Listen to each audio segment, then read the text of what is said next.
morning, ladies and gentlemen. How wonderful to see all of you. Happy Sunday, guys. I am Jay. I am your host.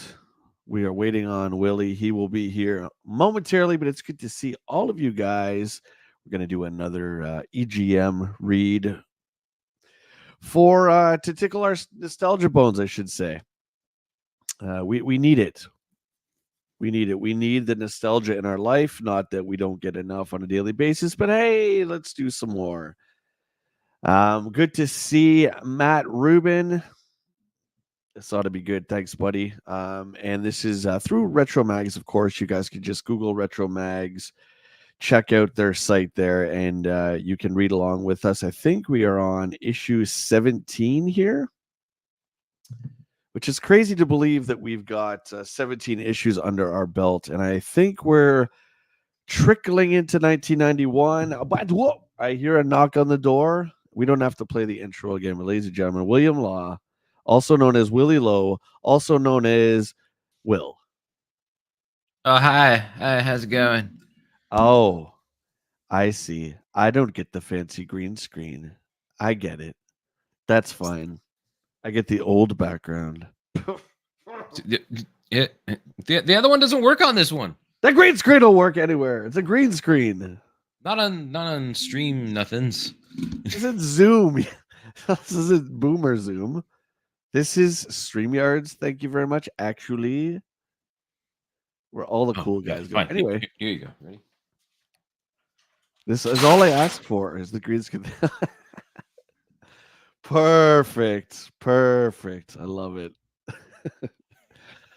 I can see you got your usual 7 minutes of sleep, Will. That's great. Yep, that's exactly. It's all you need. 7 minutes.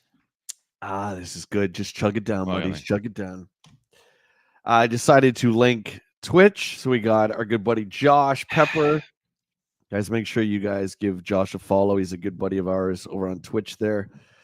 Matt Rubin is here. Mutron, good to see you, mate. JT, I know JT loves his EGM reads or our attempt to read EGM. What's new in your world, my friend? 12-hour stream. How did that go? It was good. I had a good night. Oh my god. Oh! I pulled up your stream and it was the ad was yelling at me. Oh, yeah, there we go. No, it was good. It was a good day. My voice is a little hoarse from the whole thing, but we're good. Well, that's good that we're on a stream that all we do is read. So that's gonna be great. It's gonna be a good time. Gonna be good time. Yeah, that autopsy one looked a little. I don't know, man. That might be a little bit much for me. Even I was like, oof. You missed the next one after that. What's this kid playing? Oh my god. I like Resident Evil. I don't know about playing around with dead bodies, but you're a little bit weirder than I am. A little bit. You're in a haunted mortuary. Things happen. You know, you gotta mess around with the bodies before the good stuff happens. Matt's asking, how many jump scares did you get? Too many. So on top of like so like we were playing spooky games yesterday. It was a community challenge because people raised so many subs to do like a special long stream. So we played like Phasmophobia, we played that mortuary assistant, we played a game called Demonologist, and then we played a game called Midnight Ghost Hunt. But on top of like the in-game scares and stuff like that, I had a service I use. It's called Dixper, and it allows viewers to send scares randomly at their leisure. Right. So on top of like the game scares, you get extra scares from people. If you guys know Will's, how do we say this? Will's very, I don't want to say neutral, but it takes a lot to kind of get to him. So when you see Will like react to a scare, it's actually really hilarious. I don't do jump scares well because I get really focused. Expert. What are you talking about? Dixper. Come on, JT. Come on. What are you doing over here? It's 10 in the morning on a Sunday, for God's sakes. Get your mind out of the gutter, yeah? Sheesh. Good to see you, buddy. Welcome on in. All right, we're on. Can you believe we've done 17 of these? Really? Yeah, 17. Where's the time go? Yeah, I don't think I linked this one in the description. Maybe I did, but I don't know if you're going to pull up your own or not. But yeah, I'm going to. We're on 17. Like that worked out better last time. Yeah, Retro Mags. If you guys want to follow along, just search EGM number 17, and you'll be able to pull up the whatever the file is, PDF or whatever it is. Oh god, yeah, that's. I don't even want to know if that game. Dick's. I'm not even saying. I'm not saying that. You guys make me say the dumb stuff. EGM is what? Or maybe Electronic Gaming Monthly. Oh yeah. You have to type in the full name actually. Oh, there's a link on the thing, but I didn't update the issue, so it's still 16. Hey, what can I say? What can I say? Please wait 105 seconds before attempting another search. Oh god. Okay, fine. Severus, we attempt to read. Sunday, I feel like is our like we're back from the war. I feel like it's like the end of the week and we're back from the war and we're all tattered up, especially Will. Will did a 12-hour yesterday. But hey, that's what's fun. You don't want us to read it good, Yeah. right? Like you want us to stutter and all that stuff. We're here to make you feel better about your lives because we're unable to read. JT with the $10. Look at this guy. You guys started in the gutter today with the necrophilia jokes, not me. Well, that was William. That was not me. What? That was I Willie. didn't do any jokes like that. What are you talking about? Thanks, buddy, for the super chat. Love you. Dale, you're here. Good to see you. JT says you started with the necrophilia jokes. Did you? I don't remember that. Yeah, see? I don't know, JT. Said the name of the game, but I don't know. Why don't you just play Questionable. normal games like Silent Hill? Yeah, don't play that. How's Silent Hill anything normal? I still have to play the first Silent Hill. Anyway. We have The Simpsons. So I put a poll up here, Willie, and I said to choose, and the choices were The Simpsons, Family Guy, King of the Hill, or Ren and Stimpy. I don't know why I put King of the Hill in there. My 90s brain. I don't know why I put that. I still voted for King of the Hill. That's my choice out of all of those, anyways. I never liked King of the Hill, but there you go. I would vote. Maybe it's just because I haven't seen it in a while, but I feel like right now I'd vote for Ren and Stimpy. But that's just me. Beavis and Butthead, Josh, that's a good one. I forgot to put that in there. Yeah. Well, YouTube only lets you have 4 choices, right, for a poll. So, good morning, Technically, like Baxton. King of the Hill is like a spin-off from Beavis and Butthead, right? So it kind of links. Yeah, it's Mike Judge. I think is his name. Yeah. Yeah. Yeah. Mike Judge does Beavis and Butthead and King of the Hill. Yeah. I just didn't find at the time, the dad humor that great. But well, you're wrong. Only one of those shows really stands up on repeat viewings. What would that be? Family Guy? If I was to watch one today, no, actually, you know what? I watched the whole series of King of the Hill a few months ago, and it still hold up. I really like King of the Hill. Really? See, I got really into Family Guy. I didn't like it at first, then I got into it, then I stopped watching it. I feel Family Guy to me is like it's really loud and in your face. You can only take a little bit of it. At least me, I can only do a few episodes and then I gotta like kind of put it away. Where I feel like Simpsons, yeah, I could probably watch a whole season if you just land on the couch for an afternoon. Yeah. Dale says I love the box of Ren and Stimpy. I really enjoyed the Beavis and Butthead they brought back. I never saw Really? that. Never saw I watched that. the first episode, and it was kind of rough for me to watch. JT says, yeah, you can binge it. Yeah. I haven't watched Simpsons in a long time. I know it's on Star Wars or It's on Star Wars? on Disney Plus, Star Wars Plus. Sorry. Anyway. All right, here we are. I think we're still there we go at the bottom. December 1990, which probably would have been November. Are we ready to crack this baby open? Let's do it. It smells good, doesn't it? It smells like an old bookstore. Jeez, God, the neon. I can't. Yeah, we got lots of good stuff in here. Godzilla. Godzilla. Not for me. Oh, here we go. Here's our first Madden football. Madden football? Never even heard of it. The original, well, it was on PC first, but the original Genesis one with do you remember the original Electronic Arts games for Genesis had cardboard boxes? Yeah. Mm-hmm. You remember that? Yep. So good. Dargoon's here. Hey, thanks, buddy. Love your shirt. I don't even know what you're wearing, but I love it. Mutron says Disney, Star Wars, meh, same thing. Fair enough. Fair enough. Yeah. Star Wars, the old Star Wars Plus. All right, here we go. Well, I heard if this is true or not that Disney did censor some of the Simpsons episodes. Did they not? I know Did they they not? removed the Michael Jackson one. Oh, why? I Do you don't know know. why? Does anybody know why? I'm just curious. I thought they took out a bunch of different episodes. I know. I from what I heard, I'm not 100% sure, but I heard it was like a licensing thing.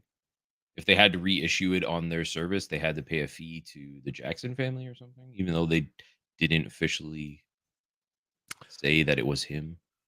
Oh, okay. I wondered if it was like an estate thing. Yeah. That's what Yeah. I heard. I don't know for sure.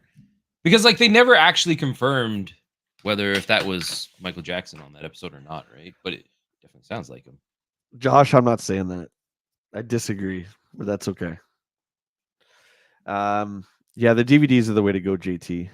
Yeah, for sure. Matt says Star Wars minus nowadays. Good morning, Mo. Hey, need that extra coffee? Get it in you, buddy. Get it in you. All right, here I go. Steve Harris, the editor. Oh man, I'm nervous for some reason today. All right, here we go.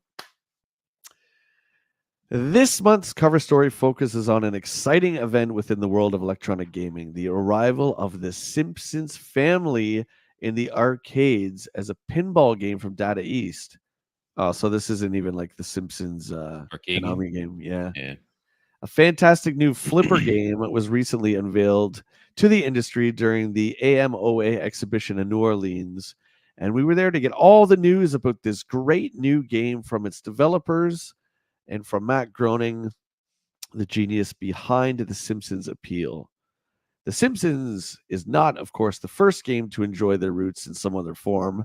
While most consumer game companies have long used ties to the arcade industry to capitalize on proven play themes that gamers have already been exposed to, many have been reaching out to other areas such as movies for the same type of instant recognition that can offer to help the title stand out from the crowd. Okay, tag. That's the new thing.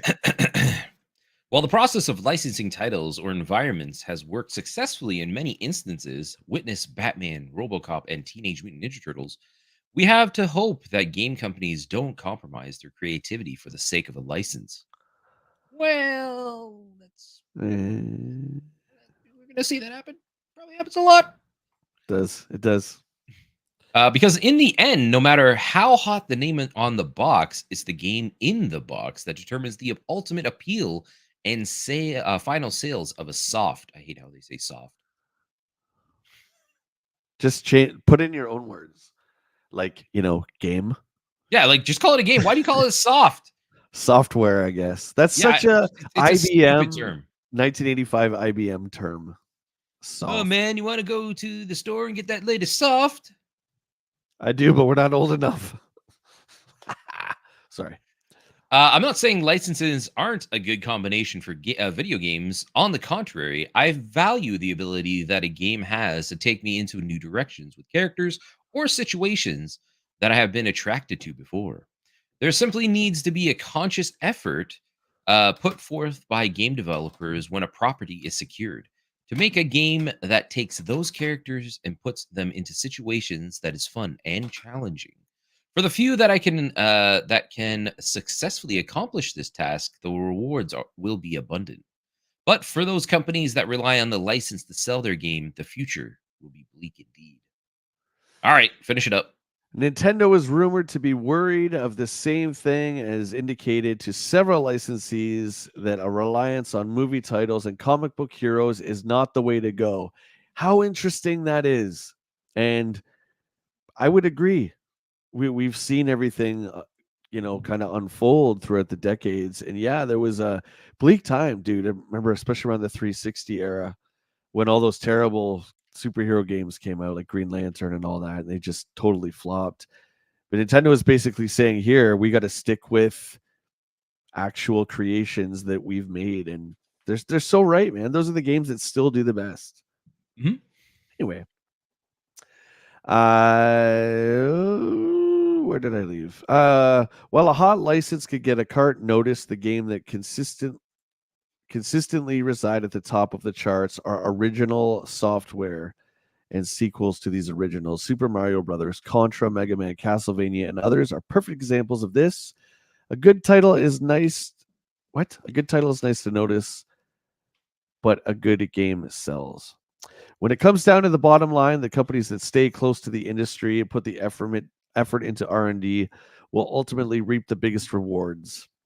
Every game company will try to wow in some way or another with big sports stars and film superheroes, but it's the labels with the best games that will win at the end of the day. Dun, dun. Thanks, Steve.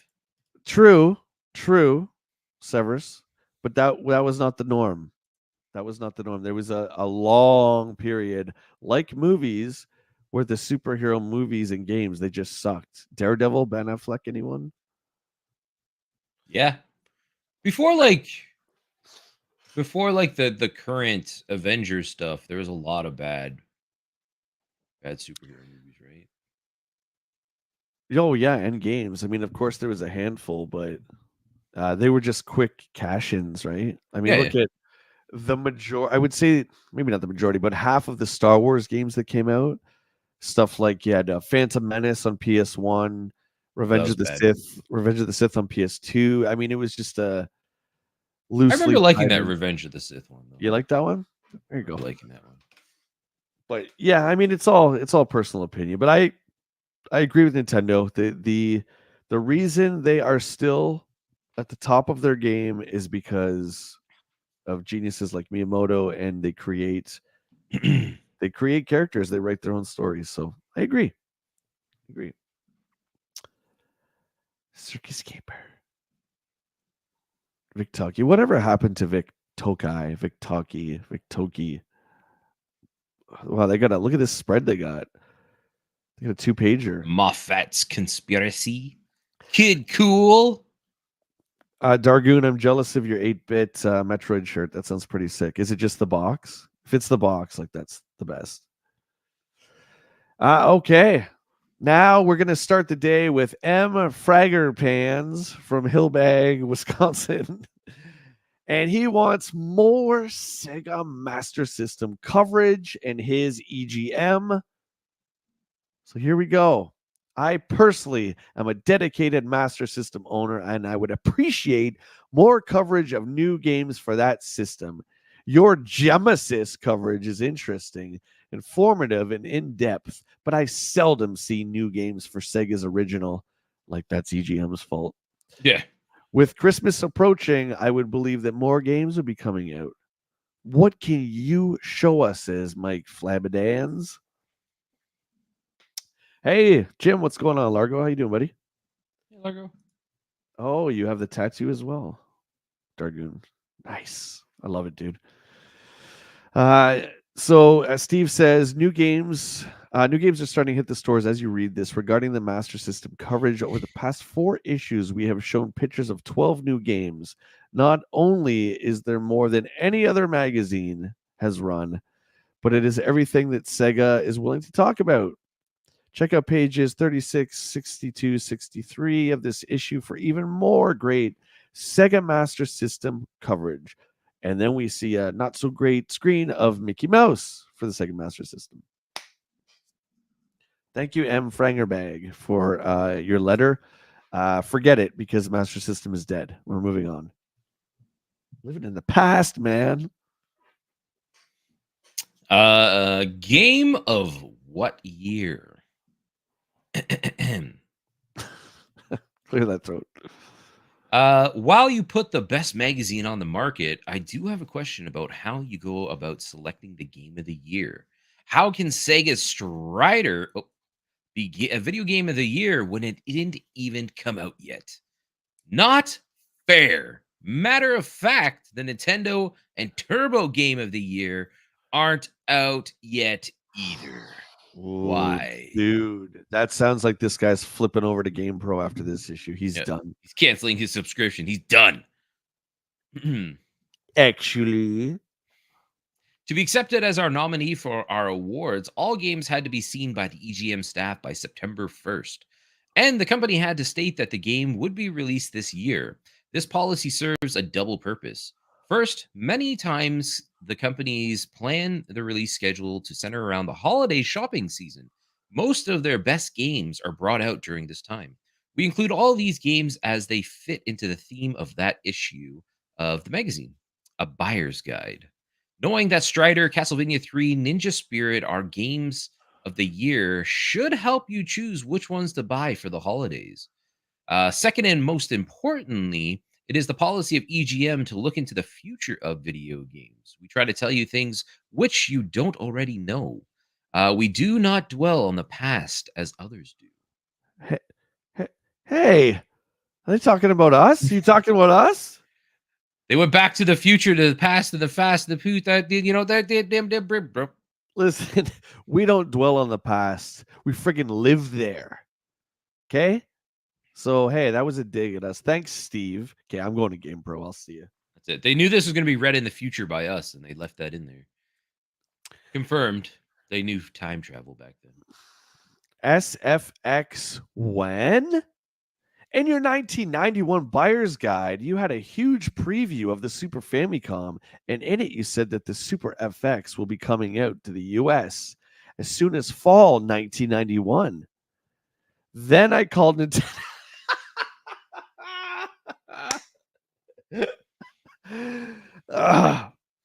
Then I called Nintendo's customers office and asked to speak to the manager, and they said that they have no plans for the Super FX in the US, and they asked me where I got the idea that it was ever coming out to the US. I said EGM. They told me that EGM writes just to keep people buying it. Oh my god, I doubt that's true, but I want to know the truth, says Matt Zabs. Hey, Zazel, what's up, dude? How you doing, buddy? Good to have you in. Oh my god, the guy. This is the first Karen. This guy called Nintendo and asked to speak to the manager. I love it. I freaking love it. So Steve says, trust us. We haven't steered you wrong yet. We predicted. Oh, I'm gonna move this over. We predicted the intro date for the Game Boy Genesis, the Turbo, and others correctly. And our sources tell us that early summer, perhaps June of 1991, is a realistic intro date. For the latest news, check out the Gaming Gossip column and page 26. Besides, if you were a company going into $1 billion holiday shopping season, wouldn't you still try to sell a few more NES and denying that a new system was right around the corner? Thanks, Matt Zads from New York.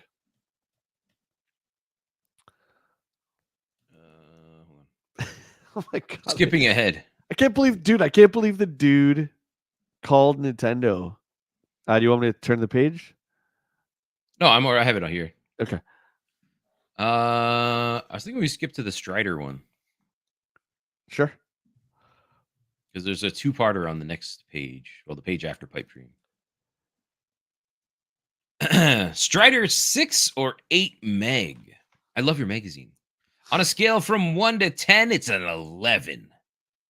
Please answer a burning question. On the cover of EGM 13, you say that Strider is 8 meg, while in the review, you say it was 6 meg. Which is it? Ray Labs.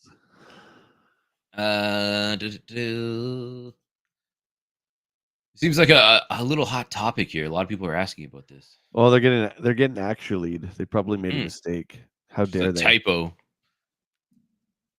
This Eric guy saying they've seen the same thing regarding the numbers on the meg carts, telling me it's a 6 or 8 megs because 2 megs is going to be such a big difference. And Gary, well, back then, buddy, come on, back then, that was also a difference in dollars too. That would have been another $10. After reading your 1991 buyer's guide, I wanted Strider so bad, so much in fact that I almost bought the Mega Drive version. Ooh. Almost. First, I called Sega. Oh my god. What's with these people calling the companies? Where'd they get the numbers? There was no goggle back then. My uncle who works at Sega, I gave him a phone call. Do they call like information? Yeah, I'd like the number for Sega, please. The lady on the other end is like, what are you fucking talking about, man? All You right, want to tell sure. It's 1 Japan? 800. Here you go. So good. Uh, First, I called Sega to find out when Genesis Strider would be released. I was then informed that the Mega Drive Strider contained only 6 megs of information compared to 8 megs on the Genesis version. Oh Is this no. true? If so, then why hasn't EGM mentioned it anywhere? I count on you for all the latest and most accurate game info. That's a lot of pressure on EGM. But I Like feel like he's other readers have mentioned that they're questioning if it's 6 or 8 megs. So it's been mentioned before. It's just this dude just didn't pay attention. all right. Well, let's get our answer. Both the US and the Japanese versions of Strider are 8 meg carts. Back in June at CES Tokyo Toy Fair, when Sega first showed a partial prototype of this game, Strider was planned to be a 6 meg game. See, he's using game there, not soft. Since then, an additional 2 megs of memory was added in order that the cart. That's weird. Okay, in order that the cart would have all the levels found in the arcade version. So it's 8 meg. Okay. Yeah, It's planned at 6 meg. Well, that's not their fault. It's not their yeah. fault at all. Do you remember when we used to get like people coming into the store and like blame us for making games? Yeah, we would always joke. Oh yeah, yeah. What would it be? It was like whatever. When's Halo 3 coming out? Oh, it's supposed to come out in November. Well, you guys said it was coming out in May. And then we would look at each other and be like, yeah, we gotta go to the back and finish it. So I gotta get going back there and we'll finish that up and we'll have it out for you sooner than November. A Dargoon, this whole magazine. At first I thought our our reading skill wasn't that great, but it's the way this stuff's worded. I don't know. Maybe it is our reading skill. Whatever. I'm going with the way it's worded. Grammar really wasn't EGM's strongest area of concern. Yeah, it's really difficult to read. I'm glad you feel that way too, Severus. I look at it and it's especially the reviews really tie us up. But anyway, is that it? I wanted to go back a page, if I may, Yeah. to the Genesis Batman. I recently picked up your issue number 14 at the local supermarket. I read with great interest your response about Japanese games and then saw Blatman for the Master Mega Drive in your International Outlook section. I have to have it. Will it ever come out here for the Genesis? Says Steve Waxack from All Illinois. Genesis. Sorry, Stan. Unfortunately, Nintendo has. Didn't we read this already in another magazine? I feel In like we like did. another issue? Unfortunately, Nintendo has a stranglehold on its third-party companies. As part of their contract with Nintendo, these companies have to agree not to bring out the same game in the US on a competing game system for a minimum of 2 years. Since Batman came out early this year, don't look for a Turbo or Genesis version anytime soon. The agreement doesn't exist for the same companies in Japan, and that is why you see the Mega Drive and the PC Engine version. Perhaps Sunsoft could bring out Batman 2 for the NES. Yeah, I mean, they already addressed that, but I mean, that's fine. That's fine. Oh god, I don't know. Do we want to get into the bits and bytes? I think we'll just skip that. That looks like a lot of words. Oh It's a wait, lot of like techno mumbo jumbo. I don't know. It's not, I read a little bit of it. It doesn't seem very interesting. it doesn't seem interesting. The letters were not so great. Not so great. Oh no. Oh no. Cutthroats here, and oh no, Silver Surfer. You know what though? That's better than I thought it would be reviewed. They seem to overall like it. It's made by Arcadia. Why did I think Silver Surfer was made by LJN? I thought it was, but I was wrong. Maybe it was published by LGN. Maybe. That's even more words. Listen, Mr. Smart Guy.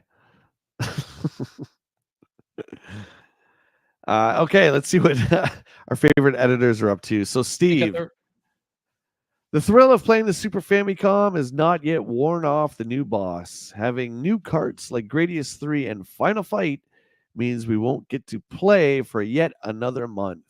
Are you telling me that Steve pulls rank so hard that he'll get those games, put them in his office, lock the door, and he's playing them for like 8 hours, like his whole day? And someone's like knocking on the, hey man, can I try? Dude, it's final fight. Can I try it? Nah. But you can't play Gradius and Final Fight at the same time, Steve. Nah. Go play Boxel. That's what you get for being the boss, I guess. Yeah, you got to have some kind of pull on your employees, I guess. All right, what's Ed been up to? Ed the hater, you got it. Ed has settled down from all of his globe-trotting activities and is now content just to play Sonic the Hedgehog. He's also excited about the new cart shining in the dark. Shining in Has the anybody dark. seen the trailer for Knuckles? The show? I thought it was a movie, but it's a TV show. Apparently, it's being reviewed very well, though.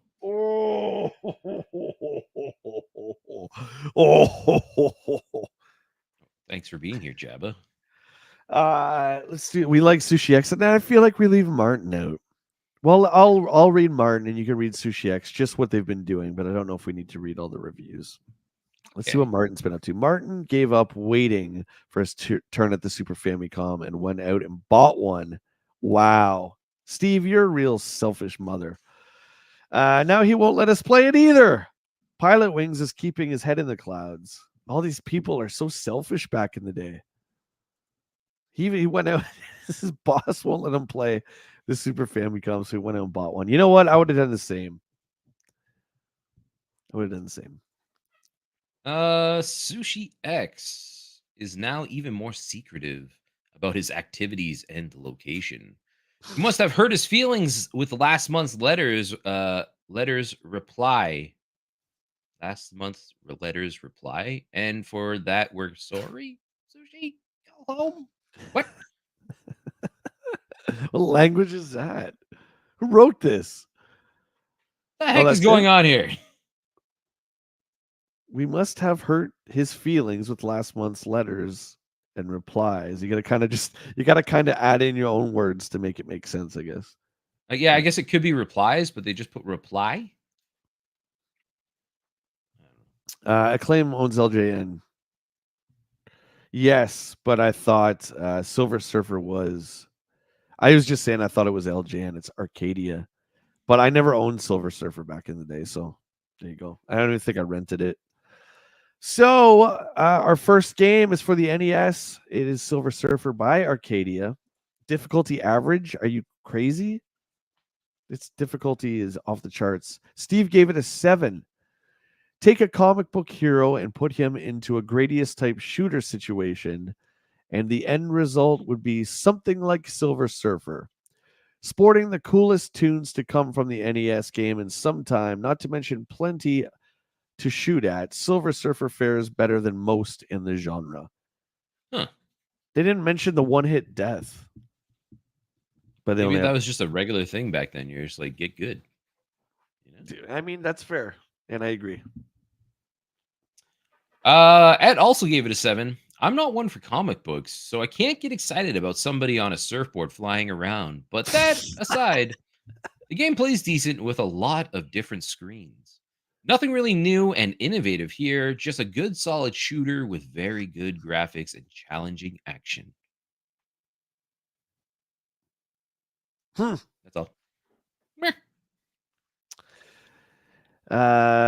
One hit death, normal NES difficulty. That's fair. The man with the Metroid shirt knows. Listen, look at this mouth. Look at this mouthpiece. Jay was too good for renting Silver Surfer.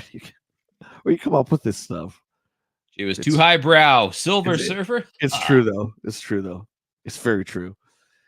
Caveman Games by Data East. No, thank you. I'm just saying 5 from old Steve. I'm surprised he could lower himself to play NES games after he had his Super Famicom. Well, I like where the designers were trying to take this game as sort of a comical prehistoric twist on the classic track and field. It never really gets up to speed. The execution is choppy It hurts the other positive features like some interesting animation and sounds. 5. Brutal. Ed gave it a 6. Okay, Hipster.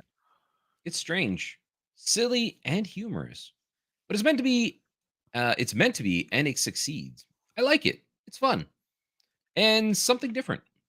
It's not a simulation of anything, and either you'll love it or hate it. It's a good break in between all the shooters out here. What a weird review. It's just like, oh, it's silly and humorous. Meant to be, it's good, it succeeds. It's good, it's bad. It's, you like it, you're not, you hate it. Ah, ha, ha, ha, ha, ha, 6. I mean, well, he's the hipster. It wouldn't be a hipster without some sort of contradiction, would it? I Look at Martin. guess. Martin just kills it, and then Sushi X loves it. I gotta read Martin's. What a disappointment. 4. This was one game I was actually looking forward to, and I must say I've been let down. The graphics are choppy and the control is horrible. The only event I liked was the Dino Pult. All events suffer from poor execution. I thought that said the Dino Pull. I was like, see, that's warped mind. Gen X warped mind. Anyway, you don't have to uh, raise Sushi if you want. we'll just get out of the way. Sushi gave it an 8. The only one out of here that really enjoyed it. Colorful concept of the ancient Olympic sports like dino vaulting. Great execution of caveman era imagery done with a sense of humor. Totally involving and uniquely interesting. There is something here for everyone. Maybe you will be discovered in the Hall of Fame. Let's talk about Dale's comment here. Dale says, I always remember that LJN and probably other companies that worked with making Silver Surfer, but the review of the Angry Video Game. LJN was started off as a toy company. And then when games started to pick up, they started to dip their toes into video games. But LJN was more concerned, and we read that in the letter to the editor this morning. LJN was more concerned with licensed products. That's where a lot of their costs went. So they licensed Back to the Future. But if you play Back to the Future, you quickly see that it has almost nothing to do with Back to the Future, including Marty wearing a black tank top. Yeah. Right.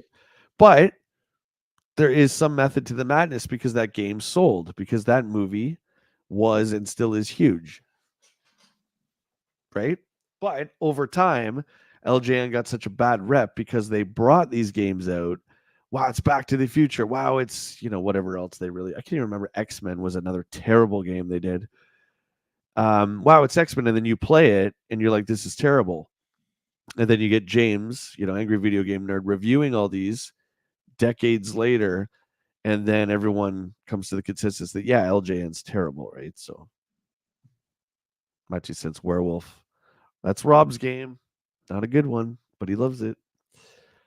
Werewolf. Oh, wow. It's almost like that was meant to be. Dun, dun, dun. I've heard him talk about this game, but I don't think I've ever played it. Josh says LJN had a lot of horrible games. Yeah, they're Yeah. just lazy, man. They're just lazy. This layout's different, though. Oh, no, is it different? I don't know. It seems different. No, it's good. Never mind. My thing's So go. Werewolf, yeah, you had 2 forms. You had your human form and your wolf form. I think he got hurt enough, and then you turned into the werewolf. I don't remember. I remember Rob talking about this game, though. I just never got around to playing it. Yeah, so Werewolf is made by Data East. It got a 7 from Steve. Steve says as follows. Here's another attempt at an action-adventure game that goes into some new territory, but doesn't quite match similar efforts. Werewolf is your basic side-scroller until you wolf out. The game then introduces new features that can be used. Better than most, but not the best.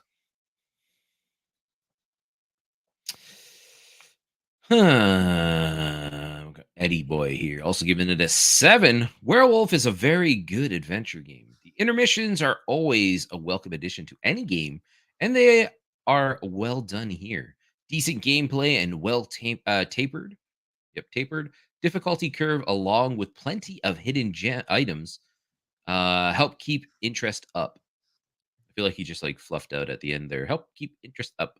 Yeah, because he's looking at Steve's office, right? He's like, oh, Like, I want to play all those games. Steve went to the bathroom. I could go run and grab Final Fight. Yeah. Yeah, so Matt says the X-Men NES game was effing horrible. Yeah, it was a view like Gauntlet. I don't know if you ever played it, Will. Like the Uh, original Gauntlet. No, sorry. Yeah, the X-Men game. It was the same top-down view as Gauntlet. Oh, okay. Yeah, I've never played that one, but I have seen. I watched like Angry Video Game Nerd did a video on it. Yeah. And you picked, I think, 4 X-Men. Everyone picked Wolverine. And Wolverine just had this little nub claw. Just like this little it was so bad. It made Link's sword in Zelda 2 look huge. The game was just bad.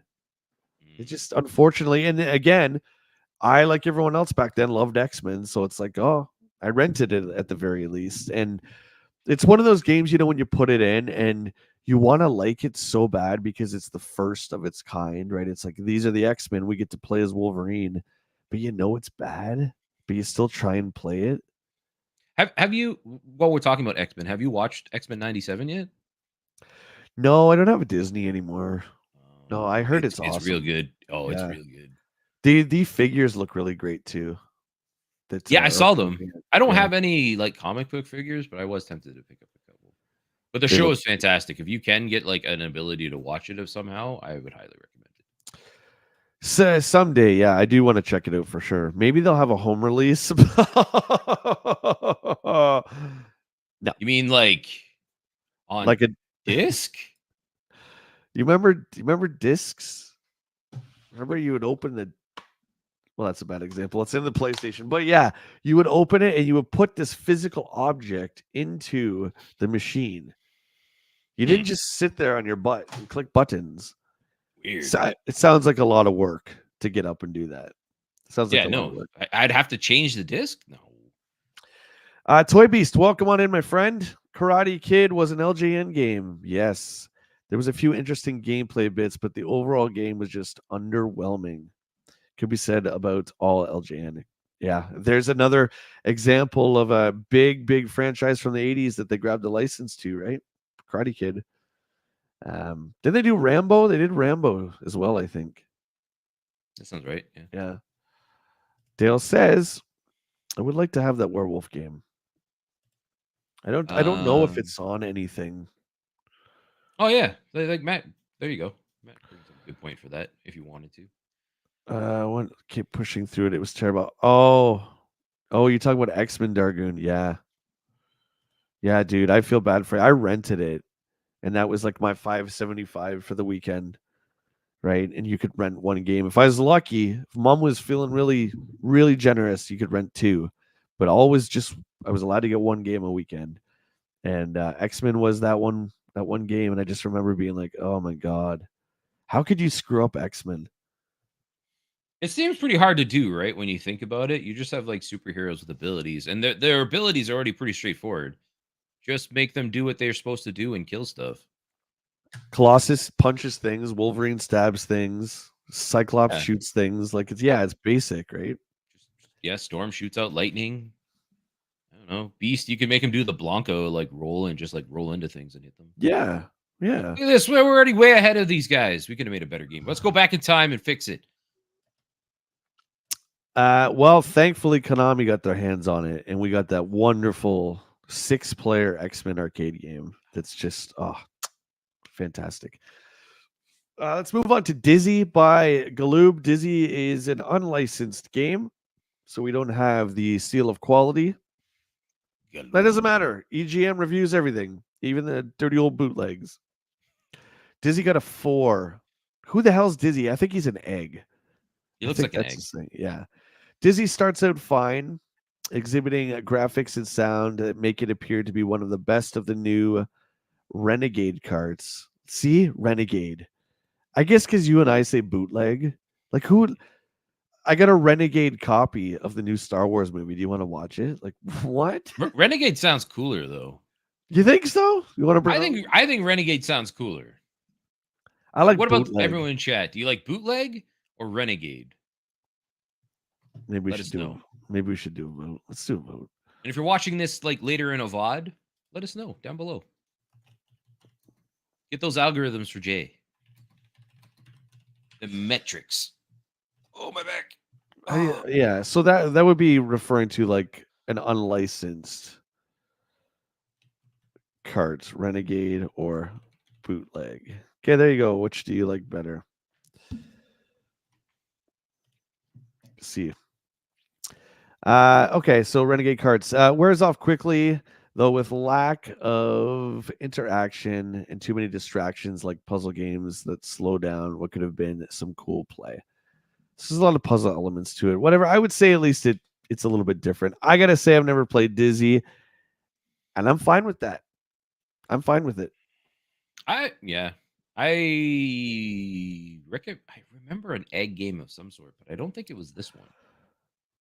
There's more than one egg game. Oh my god, Billy Hatcher. Ah, right. Yeah, well, that's like the GameCube one. Yeah. Dude, that was Sega. Yeah. You remember Billy? Who remembers Billy Hatcher? Oh my god, I don't know why Nobody, that came in my because mind. that was the last time we ever saw Billy Hatcher was on the GameCube. See ya. one of the new game developers at Sega, like, we got Sonic. Wonder Boy? No. Alex Kidd? No. We got to make someone new. How about a kid that lays eggs and wears a chicken suit? We could call him Billy Hatcher. I Got a ring guess. to it, Billy Hatcher. That was like 2003. Anyway, okay, Ed. It was a weird time for video games then, you know? Dizzy will be another sleeper this Christmas. It takes planning and thinking to make progress in this game, as the quest is very long, like Super Mario Brothers. There are a lot of tricks and hidden items to discover. Unfortunately, Dizzy is an egg rather than a Mario, and not easy to relate to. 6. That's still pretty good, I think. Don't you think That's that's a not pass? bad, but like I don't understand that whole like. I can't relate. How can I relate to Mario? I'm not a plumber. I can't Oh, put on suits to give me superpowers. well, are you being serious? No. Okay. I was gonna explain it to you. Well, you see, Mario's what they call a platformer. Jay got ready. You see his hand up? He was about to actually mean. See, I went like this. Actually, I was ready to push up, but okay, fine. Okay. It's fine. Moving on. Joe Montana for the Master System. What's Cutthroat saying? I know Jay Bartlett is going to love Joe Montana. Joe Montana. Football for the Genesis. Yeah, but this is Master System, buddy. We're not there yet. We're getting there. 4. Yeah, so this is probably why you didn't have a Master System, because like I said, like past the halfway point of the lifespan of the console, it was just ports of Genesis in order to try and renew, kind of like, because they saw, how the NES was still alive, even though there's these 16-bit monsters. So I think Sega kind of tried to, well, we got one of those old toasters too. It didn't quite work. I have a Master System. Oh, you do? I've never ever plugged it in. Yeah, you remember where I got it from, because we got the Master System for me the same day, and we got it off of Lou. Oh no, Murray. We got it off of Murray. Murray got that big box that he found at a garage sale of all that stuff. That's where I got my third Genesis up there. Remember, that was a great day. That was a good day. 4. Go ahead. That brings back a memory. So when I used to work, most of Jay and I worked at a popular game store back in the day. And one day a family, this kid and his mom came in, and they had a box of Sega Saturn stuff, and we wouldn't take retro stuff, right? And it was a box. It had Knights like full in box and everything. You weren't there. And I was so tempted. They were just like, "Oh, well, can we like get rid of it?" And I didn't say anything, because I was like, "Oh, I'm being professional in a store." But I was like, "Man, I should have offered them like $100 and like taken the whole box with the system and everything." Yeah, but do you know why you didn't do that? No. You know why? Because if our district manager found out, even though we didn't take Saturn games, you would have got written up, if not canned. That's how stupid that is. That's true. But you know what? I would have a Sega Saturn now with a bunch of games still in box, worth billions of dollars. Dude, Saturn stuff is crazy, like crazy expensive. Bomberman, $1,200. Like that's. I just sometimes I wake up at night and I remember seeing the case and box of knights sitting on top of that box that they brought in, and I was like, man, what? Yeah, Saturn is a wonderful system that quickly, well, never really did much. I learned to appreciate it, but the PlayStation just destroyed it in every way. Every way it killed it. There's a 3-month gap where Saturn was out first. It didn't matter because they brought out like 2 games. Mm. Anyway, Joe Montana for the Master System gets a 4. This game tries to be something more than it is, but with a lack of good graphics, sound, and gameplay, it falls way short. Like most sports entries, this one works better as a 2-player head-to-head because the computer simply stinks. My first Well, play, I beat it 93-21. No fun. No way. oh, Joe Montana. Montana, football. Joe Montana. Walter Payton football wasn't a bad playing simulation for the Smiths. Normally, you make what? Wait a minute. Okay, this Joe Montana. Who's Walter Payton? He's another football guy. I think Walter Payton was a running back. Did they And have a he Walter Payton football game? Walter Payton football wasn't a bad playing simulator. I'm guessing it's for computers. I don't remember Walter Payton on anything. That's what. Yeah, I'm confused by this. I was like, did he mess up the game he was playing? There you go. Cutter said running back for the Bears. Say, Okay. I knew it. Yeah, it must have Uh, been a PC game. Well, I don't remember it. no. Normally, you make another sports game better than its predecessor, but Joe Montana football just doesn't seem to offer any significant improvement to warrant buying another version. Yeah, yeah, Okay. football. Okay, moving on. Hey, side pocket. I had this on my Game Boy. I like this game. Rack and roll. Pool games are great. Timeless. Oh, here we go. This Yeah. is a freaking awesome game. Ugh. Now, correct me if I'm wrong. Is this not Castle of Illusion? I think that's what it. Yeah, I'm pretty sure it Yeah, is. this is Mickey Yeah. Mouse and the Castle of Illusion because this isn't Fantasia. Yeah, it's got to be. 9. This is for the Genesis, made by Sega. Steve says 9. This game is spectacular in terms of its graphics, animation, and execution. There are so many frames to Mickey's movements that it actually looks like a cartoon. The visual appeal of the game is high with great use of color. A little on the easy side, but incredible nonetheless. This game was great. It was awesome. Thank you, Cutthroat. It was for PC. Appreciate that. Mickey is a game which Disney himself would be proud of. The animation is perfect, and the background layering is about the best ever in home game. The attention to the little details is apparent and second to none. A great playing game, also. Thanks. That seems like Ed. You're really slacking, man. I feel like you could have put a lot more in this, but that just seems like a really bad review. Josh, I remember that. The first thing, wasn't that on Genesis? Their first internet connection. I think it was. Was it called like X something? It was in one of these issues. I never had it. The X brand modem or something like that. Hmm. The only one I remember the first time I used like a internet connection with a console was either the PS2 or the Dreamcast. I do remember the Dreamcast because I play Phantasy Star Online on the Dreamcast. Dreamcast a lot. But yeah, PS2 had that adapter you put on the back too, right? So then you could play SOCOM and stuff eventually. Yeah. Do you remember this too, Will? Severus will get to you in just one sec, just before I lose this thought. Do you remember at the store the one GameCube accessory that we always had, and it sat back there for years? Do you remember that? Do you remember what that Modem? was? It never. Yeah, the GameCube modem. Oh yeah, because it was that little strip, and it's like a little Yeah, I don't know rectangle box and put it in the bottom, but nobody ever wanted it because like because there's yeah, no games to play online for it. Why? that's right. It was like Nintendo. I still feel like Nintendo is so far behind with Their online online stuff. stuff was even today their online stuff is still not great. Yeah, Josh says Dreamcast might have been the first. The first one to correctly get it to work. Yeah. Yeah, I Yeah, can't I would remember. agree. Before that, I'm pretty sure they had like modem attachments and stuff, but I don't know if you could actually like play games. Have we seen nines across the board previously? Hmm.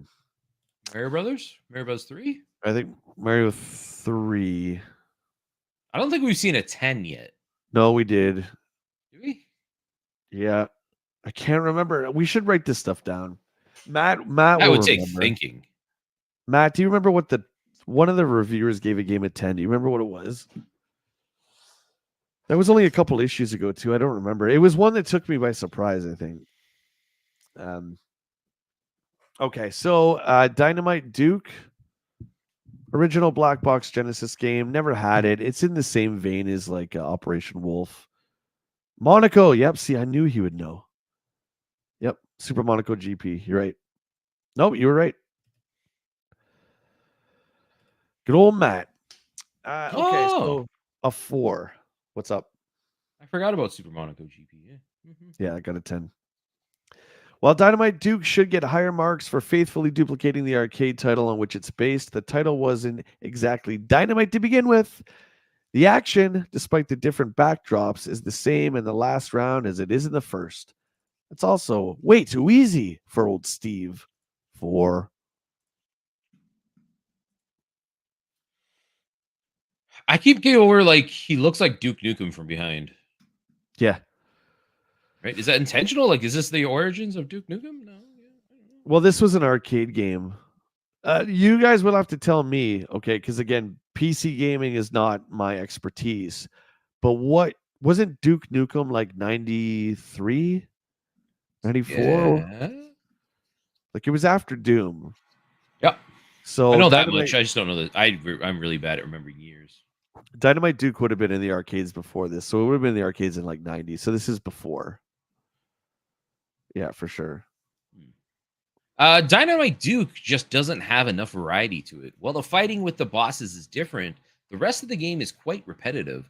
As such, it's hard to stay interested for any extended period of time, and it's not one of Sega's best efforts. Yeah, 6. 1997. Are you sure? For Duke Nukem? Really? Are you sure? 97's a big year. I remember Duke Nukem 64 coming out. That's why I said, are you sure? And it was after GoldenEye. So I'm just thinking that Duke Nukem for PC would have been out before. The PC version was out before the 64 version. I know Yeah, that for sure. yeah. The original Duke Nukem was a side scroller on the PC and had absolutely none of the adult material. I do remember that. I trust you guys. I don't know. My first Duke Nukem experience was on 64. Because we're trying to get games that would be as fun as GoldenEye, right? Because the 4-player thing was all the rage.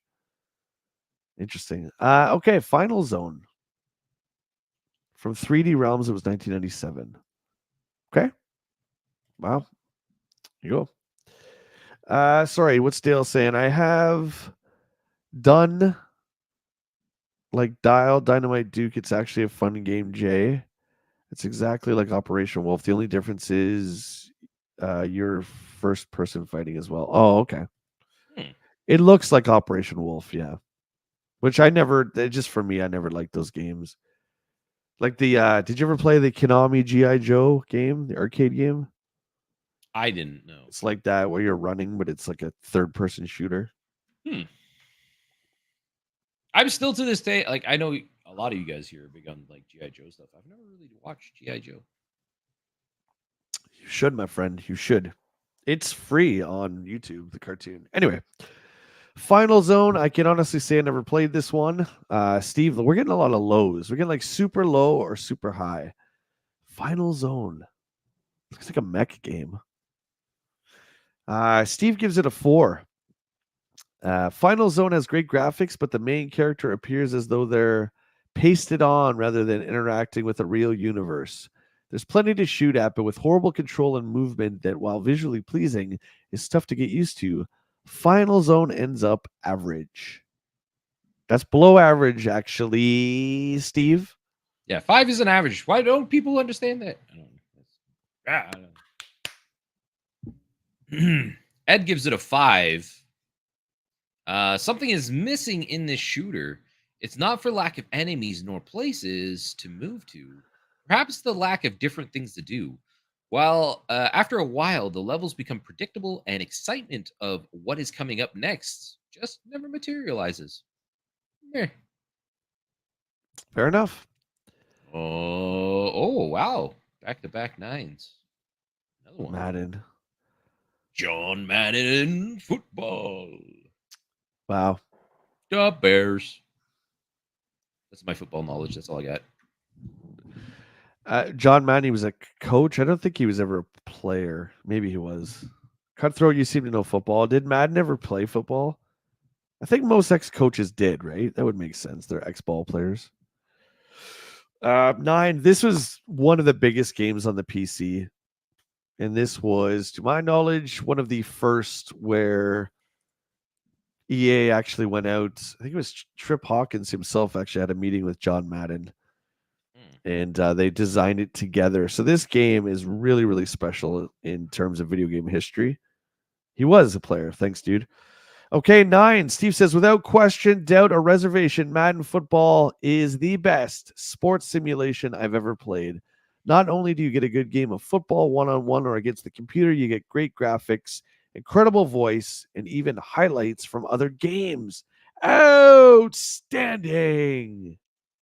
To be fair, like you look at that pick, you're like, yeah, that looks like I don't play football or anything, but I'm like, yeah, that looks pretty good for like a Genesis game. I don't know, that looks great. Yeah, it does. It does. And was no, they weren't the first to do that view because we had some side scrollers like side scrolling views like Tecmo Bowl. Mm. But this is the standard even today, right? From Madden is Yeah, still this vertical view. Is that vertical? Yeah, vertical. yeah, I'd call it that. Yeah. Football just doesn't get any better. Easily, without a doubt or hesitation, this is the best playing football simulation ever made, either on a game system or a computer. The gameplay is perfect, the playbook extensive, and the 3D effect outstanding. Good job, Joe Madden, John Madden, John Madden. I liked Montana football better, but that's just me. How do you say this next one? Beret fighter? Barai. Right? Bree? Barai fighter by Taxon. Yeah, I'd 8? say Barai. 8? I like the NES version of Barai Fighter more than most, and the Game Boy version is equally as intense. Finally, a good shooter for the Game Boy. Multiple options and lots to shoot at, including good level definition, make this game a blast in my book. 8. Good job, Joe John Maditon. Montanan. Oh, that's good. That's funny. A better than average Game Boy shooter. It's well designed for the small and slow moving screen, as there's no surprises of getting hit by a bullet that is either too small or fast to see. It is challenging and not easy by any means. Good weapon enhancements. Thanks, Ed. Sever says 2 quad 9s in one issue. Is EGM becoming studio friendly? This might be the first documented case of a payoff. Hey, Severus, we might be getting a payoff here a little bit. Hey, a little bit of grease money never hurt anyone. Am I right over here? Am I right? Am I right? Rygar for the Lynx by Atari. 7. A good action game for the Lynx. Rygar definitely is. Okay, Yoda. Good action game for the Lynx. Rygar is. Based on the arcade version of the game, this translation has cut some corners, but still has a good mix of combat and adventure. The music is absolutely the pits. Dude, who talks like this? Come on now. This game's the Pritz? Give me a break. Oh God, I'm lost. The music is absolutely There we the go. pits, more like chimes, but with the volume down, the game plays well. Ouch to the composer. Oof. Eesh. 7.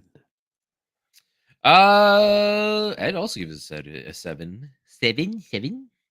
Considering the small size of the link screen, Rygar looks and plays just like its arcade big brother. Eh. The backgrounds are multi-layered and quite detailed. The quest is very long and difficult to get through. A password every 5 levels would have eliminated all the repetition. Yes, Stanley, it was on NES. Yep, it was a good game on NES. Don't think I've played the arcade. I must have at some point. This was another system seller for the links, though. But yeah, there you go. Genesis does. You can't do that on Nintendo. Look at this. Oh my god, Those screenshots, though, man. Like if you when you saw this in a magazine, you're like, yeah, dude. yeah, that looks so good. This hung in my bedroom for way too long. This was my game, bar none, and a 2-page spread of just Strider. Yeah, look at the beautiful screens. What a game. What a fantastic work of art. I kind of like Strider. It's pretty cool. And then you get this. Look at this. We talked about this. Do you have? I ask you this all the time. I can't remember, so forgive me. Do you have this? Do you have Ghostbusters? No, I don't have a copy of Ghostbusters. No, Well, you need to get it, Mr. Ecto One. I should find a copy. We were talking about it last time, and we were talking about how expensive it is. It is, but it's worth it. And again, it's one of those games, probably with a ton of license holdups, right? It'll never be on anything else. Because I think who has that now? Activision has Ghostbusters. Yeah, Do they still have it? yeah, Yeah. I'm So pretty sure. Sega has it here. So yeah, we'll never get this on anything. It's a shame we It'll, haven't had like they had that Ghostbusters game, Spirits or something. Spirit, I can't remember what it's called now. But it was like a almost like a Dead by Daylight thing where you had 4 Ghostbusters hunting down one player as a ghost. it was like the Evolve one, yeah. Yeah. Yeah, that's what I thought you were playing. I thought you were playing Ghostbusters games all yesterday. So I think I asked you that in the chat. I'm like, you playing like the Evolve one. That's what I meant. I didn't know I couldn't remember what it was called. That Spirits one, Within, I think. yeah, that kind of snuck out. Or maybe it didn't.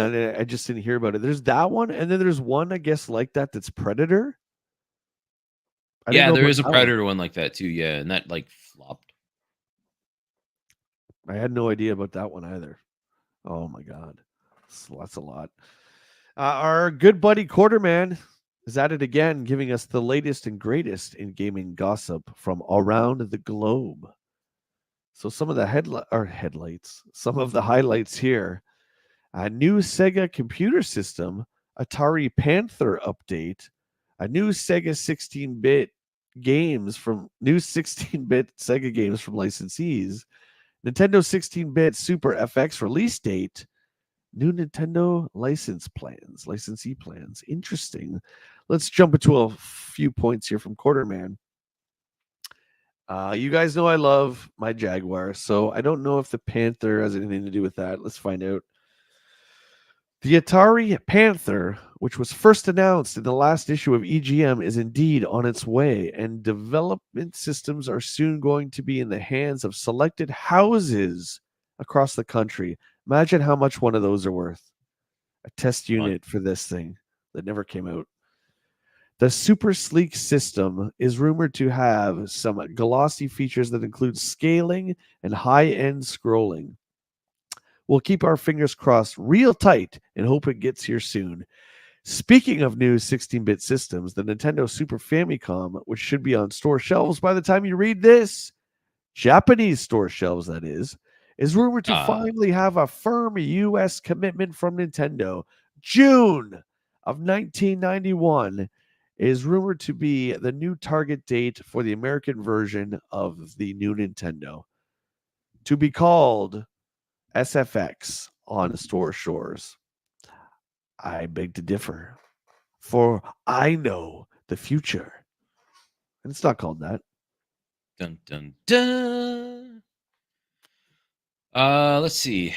I'm not gonna do one about sound effect stuff. It seems too techy. We did a techie one and that was kind of boring. Yeah. All right. It rarely happens, but I totally agree with one of my esteemed colleagues who views Nintendo's use of pills in the new Dr. Mario game to be a terrible case of bad judgment. Huh. Boy. Here we go. Jeez. You're correctly right. The best kind of right. How can they pass out criticism on the violent nature of video games when they release a cart that advocates the correct placement of pills? Shame on you, Nintendo. Never Dude. drive the highway unless you're wearing socks. What? What? Did Quarterman take his pills today? Are these like 90s terms that we've just long drank away, or I don't get it? No, I don't know. On the other hand, Nintendo has received plenty of press in the trades and financial papers applauding an event that was first reported by yours truly. It finally does appear that Nintendo will be allowing manufacturers the right to produce their own games with their own chipsets. How kind-hearted. Now we'll be able to enjoy great new games at reduced prices, right? Well, after Nintendo takes their cut, rumored to be around 20%, and charges for that good old security lockout chip, the cost is pretty close to the same as before. Nintendo wouldn't be doing this to divert the heat away from the Senate investigation into their unfair business practices, would they? No. I don't know what they're talking about. Let's address that pill thing. That's the stupidest thing I ever heard. So Of people were course, upset that like Dr. Marrow is using pills? yeah, you're playing around with pills, and that's a serious matter. Oh, come on, dude. Give me a break. People just be upset about whatever. It doesn't matter. You can put the Yeah. nicest thing out there and somebody's going to be upset about you because you didn't say something or include somebody. Cartoon pills and cartoon viruses. That's all it is. It's just a little kitty bleep bleep game. That's it. I'm yelling at you, 1991. Yeah. Josh loves Dr. Mario. It's not my thing, but it's great. It's fine. That game was huge back in the day. Remember Dr. Mario? I And liked Dr. Mario. I thought it was a fun game. it was totally fine, man. Yeah. Was it that Mighty Mouse crushed the aspirin and snorted it? Even if it was, who cares? I think we should have the right to play what we want. And this is Jesus. This is before Night Trap or Mortal Kombat even existed. So Oh I can't yeah, wait to get into all that, man. Yeah. Yeah, kids take those drugs, Stanley says. yeah. Mortal Kombat went hard. There was a lot of people upset about Mortal Kombat. And then there was the parental advisory. Remember the on music stuff like Ice T's band Body Count. They got their record pulled, and all the censorship started. Yeah, thankfully, the ESRB came out of it, and then that was pretty much the end of it. But it was a wild couple of years, man. Tipper Gore. Yep, that's it. It was wild. Before we go any further, I recently received a letter that was addressed to the top dog, but forwarded on to me. A quite expensive fellow going by what? A quite expensive fellow going by the Expressive. name. Sorry, expressive. Thank you. Fellow by going by the name of Lance Rice claimed they know my identity. Well, Lance, wrong guess. Would you like to go for double jeopardy where the points could really add up? That's from Die Hard. Predator 2, featured in the September edition of Screenplay, is awesome from beginning to end. Yeah, his thoughts just go from like one thing to the next. Yeah, he's all over the place. It's Yeah. weird. Someone has confirmed his identity. He says, nope, wrong again. Then he goes to Predator 2. Predator 2. Let's talk about Predator 2 just a little bit here. So over the years, that movie has been getting like a lot of love, and I've heard a lot of people will say that it's just as good as the original. What what are Go that. your thoughts? I don't think it's as good as the original. I always liked that movie though. Like I thought it was a fun movie, but I didn't like it as much as the first one. I don't think it holds a candle to the first one. Yeah, I've only seen Predator 2 once, and it's when I was a kid. Severus says it's terrible. Such a bad movie. TJ, good to see you, buddy. How you feeling? Hope you're doing well. Yeah, and I feel bad for Danny Glover because it's not his fault, right? No, But to follow in the steps of Schwarzenegger, like, come on. that's a tough follow up. I'm one of the few people, dude, that don't think Predator should be this thing. Like, it became this thing, Editor's right? great. You shut your mouth. See, like Predator's a good movie by itself. That's all we need. We don't need any more. But it became like there's 10,000 Predator and Alien movies, right? Dargoon says not even close to the first one. I agree. Yeah, no. I think it's a good movie. Like I still enjoyed Predator 2 and I watch it on occasion, but it's not like I could watch the first Predator way more than the second one. Cutthroat says Predator 2 is not better than the first one. And Matt Rubin chimes in the movie. I love Predator 2. It's not as good as the first one, but still a great movie. Yeah. There's some tropes, but still. Well, I mean, I'm glad it's different. I don't know. I have zero desire to go back and watch it. Like I said, I only saw it once. I don't care. That's just me though. It's I will say it's definitely better than a lot of this stuff. Like, isn't there one called like Predators and just I can't keep up. Can't keep up. Where are we to? There are some weak points to Predator 2, but the deadly Danny ends up on the top. Danny Glover. The new hunter has some terribly nasty new weapons of war, and since most of his prey are whacked out drug dealers, he does pretty good for himself. Just watch out for all that ultra violent filter. Game over for now, folks, but don't fret. The end is nowhere in sight. Thanks. Thanks, Quarterman. We're not reading all your crap. Oh, what is that? What is that? That looks awful. That's a terribly hand drawn, I guess, prototype of what the first Sega CD will look like. It looks like it melted. Yeah, the corner there, it looks like it's like overheated. There's too much heat from spinning that disc. The final specs released on the Sega 16-bit ROM for the Genesis.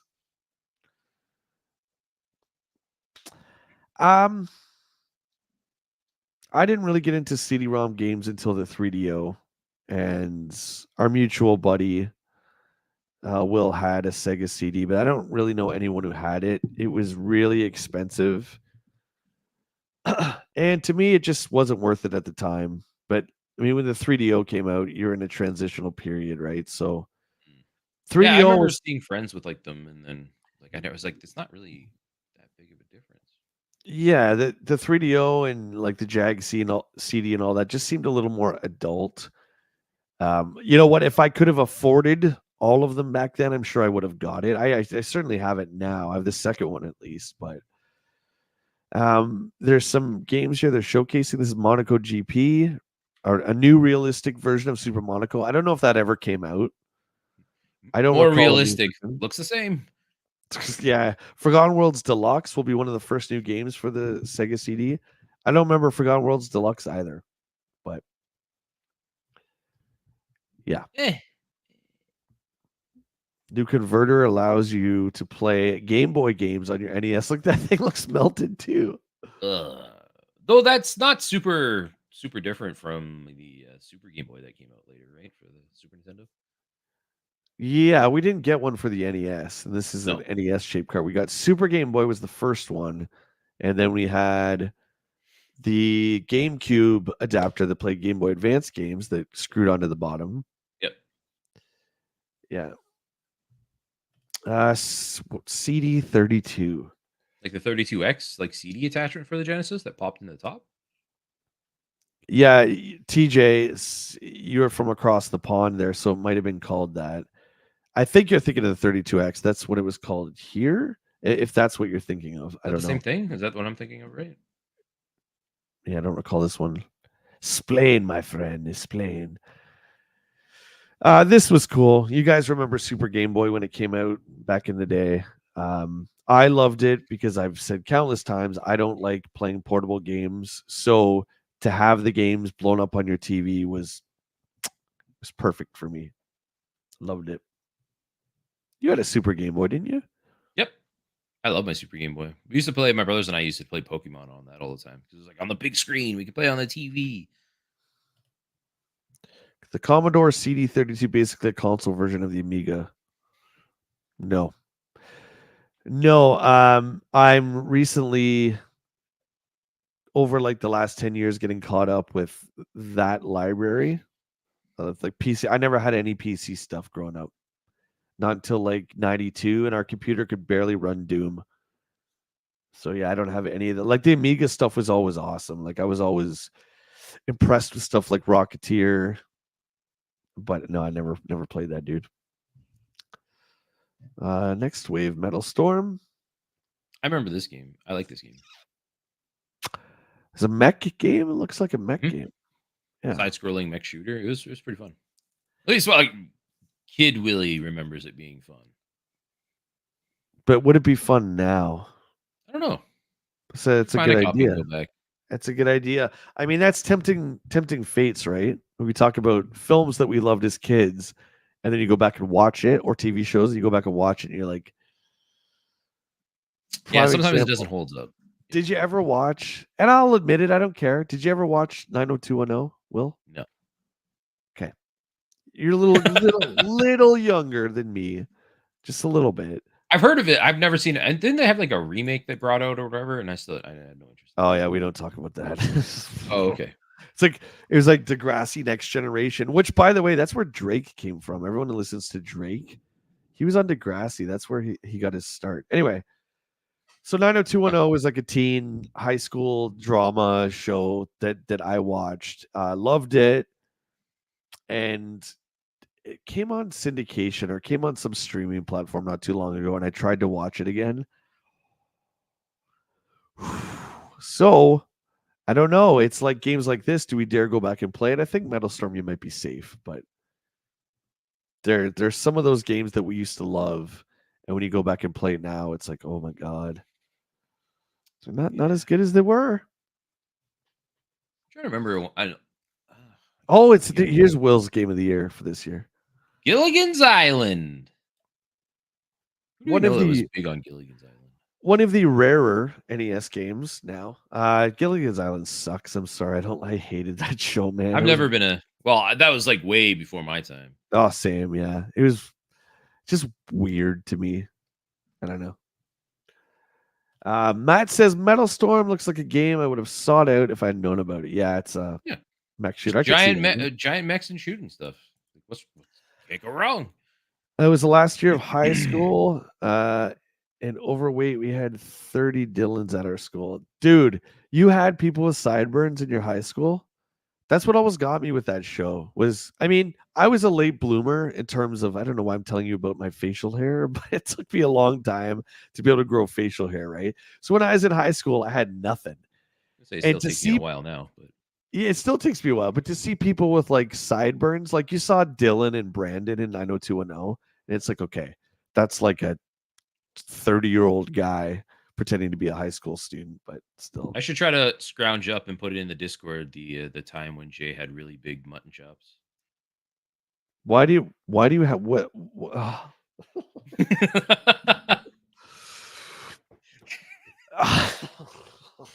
where do you have a picture of that? Don't worry about it, buddy. Oh, It's been a long time. for God's sake. Don't please. Hey, Denim Geek is here. Let's change the subject. Good to see you, Eddie. Yeah, I did that. That was a thing. Pac-Mania for Nintendo. Yeah, exactly. Exactly. What do you want? What game do you want? You're gonna farm some. You're gonna farm mats in Fallout 76 for me for a month straight, and then I That's won't show right. those pictures. All right, all right, all right. Give me Uh, everything in Fallout.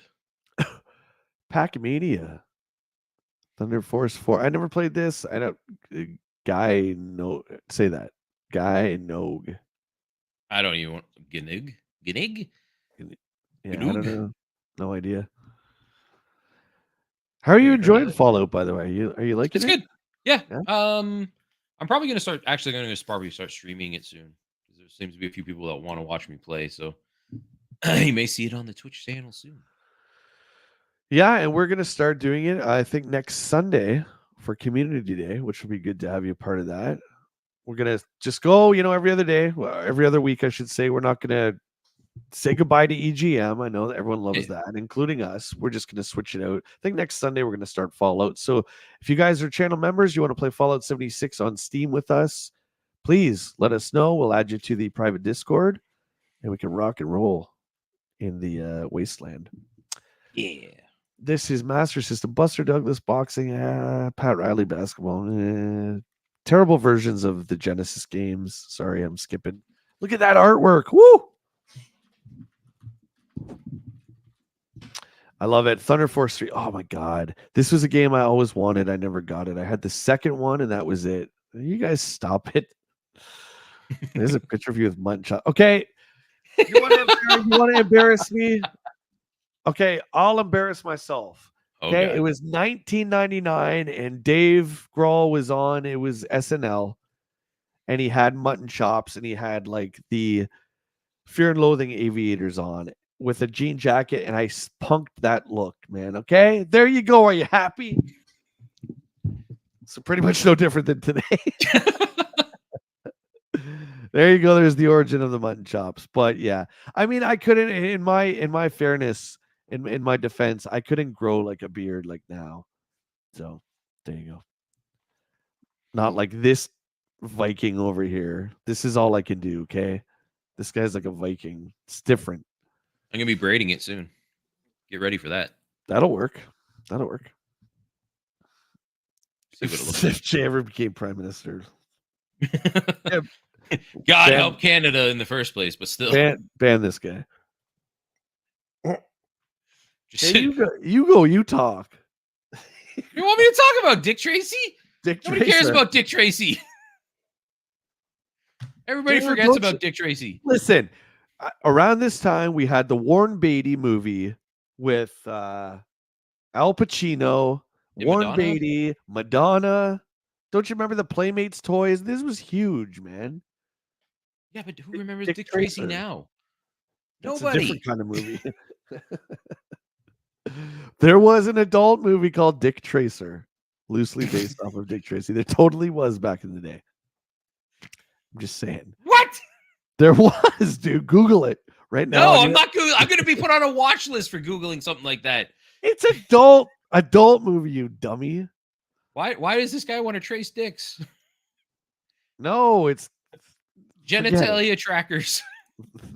See, Severus is sticking up for me. See, they do an adult version of everything. Yeah, our buddy tried to send me anyway, let's just forget it.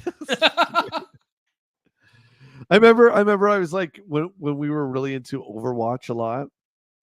I love the character Diva, and so my buddy, and I won't name him, it's not Will, another buddy of ours, Zach, sent me a Diva video, and I was like, oh, cool, and I clicked on it, and it was, yeah, I was like, oh. I was like, that okay. Pervert, God, it's my girl, you don't treat her that way. Come on. Anyway, Dick Tracer, look it up if you dare. Tips and tricks we always kind of skip over. Oh boy, yeah, there it is, Arcadia. How about that? That Silver Surfer cover is not bad though. Like, that's pretty cool. Yeah, that's wall worthy of hanging. Like, yeah, I'd be like, that's cool. Yeah, and this was right before, when was Infinity Gauntlet? It was 91. So this would have been around the same time that story would have started kicking off too. So that's great.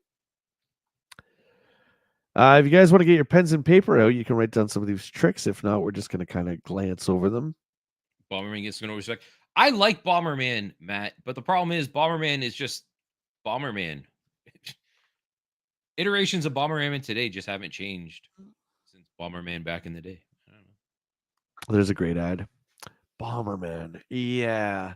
Like, it's always the same game. Every time you see a new Bomberman, like, they don't really change it up a whole lot, right? Yeah.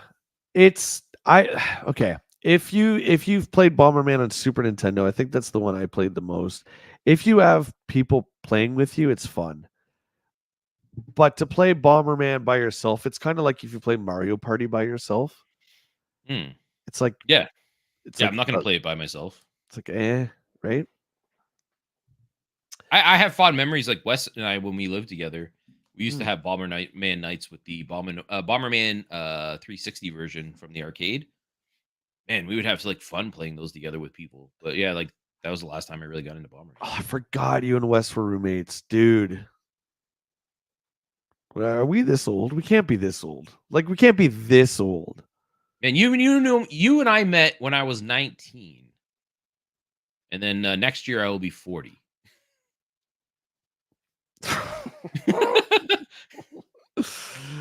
TJ says I looked it up, Jay. The Commodore Amiga CD32 console never made it to the US, but did make it to Canada briefly. Okay. Wow.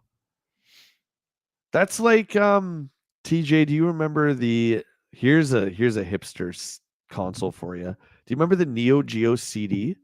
Whew. That's super hipster. Remember that one? I don't even remember that. I don't think I've ever even heard of that. Neo Geo CD, yeah, it was super expensive. EB carried it. This is before we were there. They carried it. The thing that got slammed for was the load times were insane, and with a library of mostly fighting games, that's not good, right? 40, you're so young. Oh, thank you guys. Oh no, Actually, I'm not. I'm at 8 to that. That's me. He's the kid, not me. kid. Easy, kid. This is a great ad. I think this one hung proudly in my bedroom. That's a good one, too. Now thinking about International it, outlook. I Sorry, go want to ahead. get like shirts with the box arts now on them now. I should look those up. You know The what I was Dargoon saying? that said they had the Contra shirt with the box art on it. Man, that'd be cool. Metroid, yeah. You know what would be really cool, dude? I always wanted to like invest in. I don't even know how you make shirts today, but wouldn't that be cool to get? Back in the day, it was like a screen press or whatever. Yeah. My buddy in the early days of the internet could take like primitive JPEGs and make shirts out of them. Like we made Yeah. like our own Sub Pop logo shirts and stuff like that. Wouldn't that be cool to be able to print your own shirts? It's probably not different than like most of the time nowadays. It'd be just what you do now, like your merch line that you have on the channel. You just Yeah, upload you an go through image. like Teespring and stuff like that. Yeah, which is easy to do, but that's like original designs. Like I'm talking about if we wanted to get like the Mega Man 3 Capcom box, like just to be able to print it out. I think that would be super fun. Make your own clothes, baby. Yeah. Uh, Cut out all these big corporations. Make your own the shit. first shirt would be right here. 100%. Just saying. Well, not for me, but yeah. Yeah. Okay. Are you gonna pre-order plumbers? This was my question to Will last year, and Will said, I can't, I'm scared. I'm making it up. I told you I wasn't. I don't so have any love for that game. it's I okay to think be afraid. It's all right. It's it's a fine. scary game. Ghouls and Ghosts 3 would become Super Ghouls and Ghosts for Super Nintendo. So good. The best one, man. I think it's the best one. I would agree. One of my favorite games of all time. It still is in my top. It's in my top 10 for sure. There she is. Jelly Bean. What the hell is Jelly Bean? This is a Japanese game. So some of these might have not come here. I don't recall a game called Jelly Bean for Super. Do you guys remember Doesn't that look one? familiar. Yeah. Darius 2. There we go. Yeah. Twin Cobra. I'm in. Darius and Garius. Gary. Yeah, I guess I would pronounce that Garius. Gary's. Look at this. Crackdown. But I don't think it's what we think. Sega Japan is covering one of the classic games for the Mega Drive. No, this isn't like Whatever, man. Yeah. Talk about a franchise that like Crackdown 1 was amazing. And then Crackdown 2 came out. And it was okay. It wasn't as good as the first. And then like 3 it dropped off and then like it was just dead. But there was so much potential with the Crackdown series. Yeah, that first game is pretty good, and they were smart. I think if you bought Crackdown, you got the Halo 3 demo. If I remember correctly, there was something with Halo 3 tied to it. That sounds right. It was like, remember Zone of the Enders by Konami? You would get the Metal Gear Solid 2 demo in it. So everyone bought Zone of the Enders for PS2 because you could play like the ship level of Metal Gear 2. And I still stand by it. If anybody hasn't played Zone of the Enders is a fantastic mech game, and you need to play it. They re-released it on PS3. I don't know if they did a PS4 re-release. But Zone of the Enders is fantastic. I bought it originally for Metal Gear Solid, but still. Same. A lot of us did for that. But I'll still say it as far as memorable demos go. What the hell? What the? Solstice. That Metal Gear 2 buddy. demo was amazing. Yeah, and it was long too. It was a few hours. And you Yeah. could go around and do so much on that the ship. Yeah. Mm, Canada sucks for 80s tea makers. yeah. Yeah, they're like my YouTube channel is tied to Teespring now. And there was like when you set up your merch store on YouTube, you have 4 choices that they support. But there I couldn't find Canadian ones, so The problem yeah. too is like when you order stuff, like if you're shipping it in from the States, because most of them come in from the States, like they charge you an arm and a leg, and then you get dinged for I know we talked about this before, but I get dinged for duties most of the So time do when I I. get stuff brought in. I know some people said they didn't get duties on things, but man, like I don't know what it is. It's not taxes because I get charged taxes when I buy the thing. It's just when it comes across the border, they No, always it's a give me a duty duty fee. It charge. Yeah. used to be over $50. Mm, Was where you got duty, which I don't know what tax that is coming across, but we talked about like one of the best stores out there is Big Bad Toy Store for toys, and I stopped buying from them because we had the conversion, which is I know it's our fault for a problem for being in Canada, but we got conversion, which yep. sucks, and then we got duty tax, which sucks. So a regular figure would almost come up to like $80. I'm like, okay, like Yeah. that's not an option anymore for me, right? It's silly. Dale says I really enjoyed Bomberman. I play a mod on my Genesis. Ooh. Yeah, Bomberman was a cool character, but like we said, yeah, I think just from my experience, it's a lot better with multiplayer. Daddy, so here's their pinball game. Yeah, this was the cover story. I thought this was the arcade game, but I guess not. Yeah. The pinball one excites me less. I like pinball. I think it's fun, but Yeah, our buddy I'm so wary about saying people's names. Our buddy is you say really into first Neffs. You can just say first Neffs. Jeff's really into pinball collecting. Messaged me the other day with the link to the Foo Fighters pinball machine. He's like, "You're gonna get this," and I clicked on it. It's like thousands of dollars. I'm like, "No, man, Oh yeah, new pinball machines, especially like no." really good ones. Like you're looking at least Yeah. probably twelve to $15,000 nowadays, if not more. Oh my god, that's crazy. Yeah, the Foo Fighters one must have been like 5K at least. But yeah, we played a bunch at Jeff's, and he had Indiana Jones, which is amazing. Jurassic Park. Um, he had like 3 or 4 pinball units, and they're awesome, and they are a sight to look at. And I would love to have one in my house just for the novelty of it.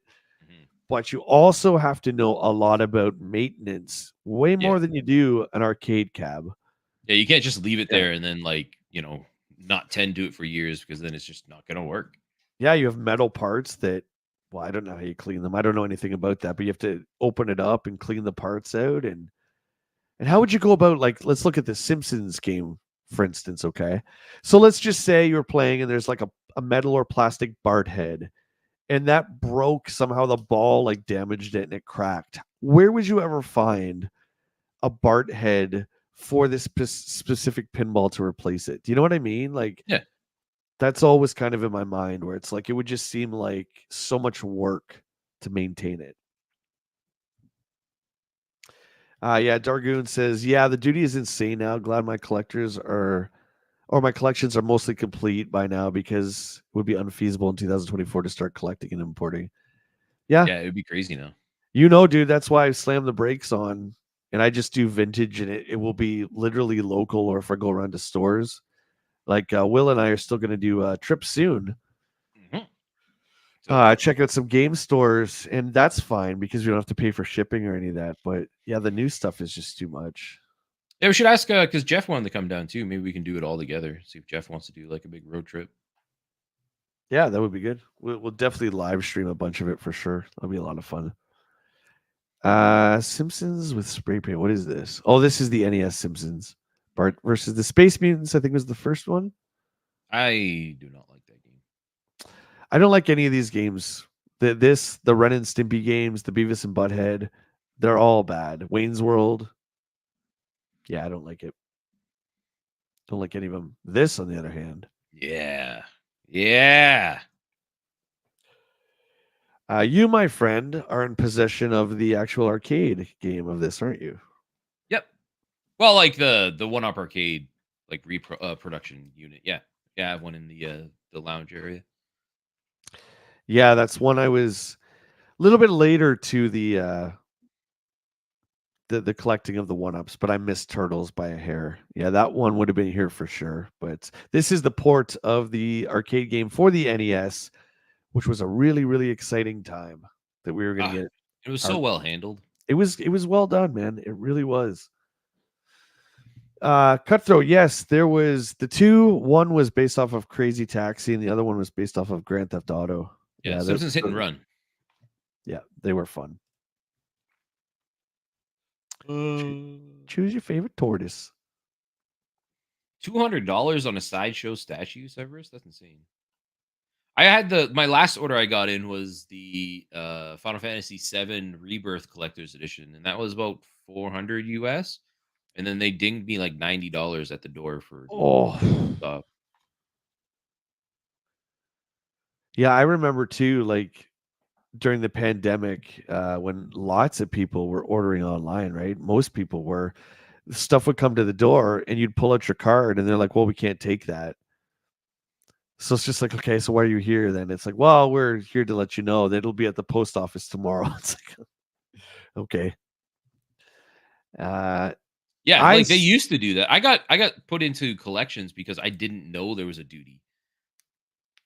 really? Like years ago. Yeah, and then I got a call from a collection agency like, you owe money to UPS and haven't paid the bill. I'm like, nobody's told me. Oh, that's really crappy, dude. So eventually I just paid it and I was like, well, I wish somebody would have mentioned something. So it's nice that you just do it at the door now. For sure, yeah. I streamed this. This is the Master System version of Ghouls and Ghosts, which is quite a bit different. There's some new power ups that aren't in any other version. I applaud them for trying different things. I think Sega made this one, yeah, but it's not that great. I'll stand by that. Oh, there's your Dynamite Duke guy. Look at him.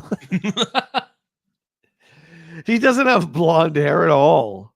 The days of when they used to use live action actors. Oh my god. Yeah, but this dude, it's just like they probably pulled this from some B movie from the 80s, right? Like what catalog do you have we can purchase an image from? Because look at the bottom.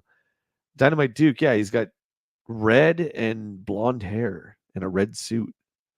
He almost looks like is it one of the Virtual Fighter guys that has like the blonde hair that's like straight up, like the MC Hammer cut. Oh, that's Tekken. Oh, Tekken, that's right. Yeah, that's I can't remember his name. Jack? I don't know. Just trying to pretend like I know what I'm talking about. I don't know. It's from Tekken though. Yeah, look at this guy. Yeah.